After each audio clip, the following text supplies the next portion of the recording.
I reconnect people with lost money. I've also lost my voice. Today it's Juliet Segal. She's lost $25,303 in 2009. Juliet was born in Perth in 1917. Her father was Eliza Segal. He was from Palestine. He was a Jewish man. This is him. He only lived until he was 40. This is his wife, Rachel, and this is Juliet. Eliza was buried under the name Lion, but I think his name was probably Leon or something, but it says Leonarca in some places. Juliet and her siblings joined the war in World War II. Juliet was a cryptographer, like a coder. I think she just worked with computers, or she was a computer, because they used to call people computers. Her brother Solomon fought, and her sister Shoshana fought as well. Shoshana was with the Women's Corps. Also, her sister Shoshana's birth is not registered in Western Australia in 1920.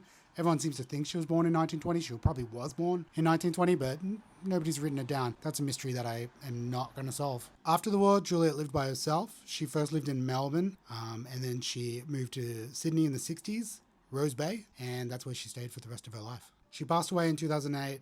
This is her grave. It's pretty. When she passed away, both her brother and sister were still alive, so maybe they could have collected on it, but I guess they didn't know about it. Anyway, they didn't collect it. Also, when I was researching this, I saw that Julie had written something and she'd sent it to the National Archives to be archived, which feels like a big move, but I couldn't see what it was, so I thought maybe it was a book or something. But basically, straight away, I managed to get a hold of her niece-in-law, who was living in New York or California or something like that. And her niece-in-law put me straight through to Juliet's actual nephew, which is so nice and rare. And then he paid the National Archives to digitize it so we could see what it was, which is very cool. It cost like $70, I think. He also said that he was going to try and get all the money back and give it to Juliet's nieces and nephews, which is the goal, which is amazing. But now it's been like, it's getting on to a year. I don't think they're going to get the money back. I think it's probably too complicated to get back. The thing that Julia wrote was a poem. It's called Cramped in the Cross. But cramped doesn't have the E, so the word is like maybe a little more cramped.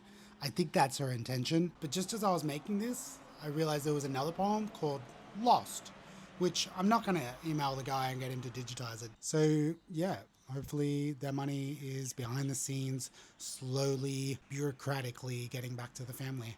But I'm not really sure that's happening, but I can remain hopeful. If you like unclaimed money as much as me, you should follow me.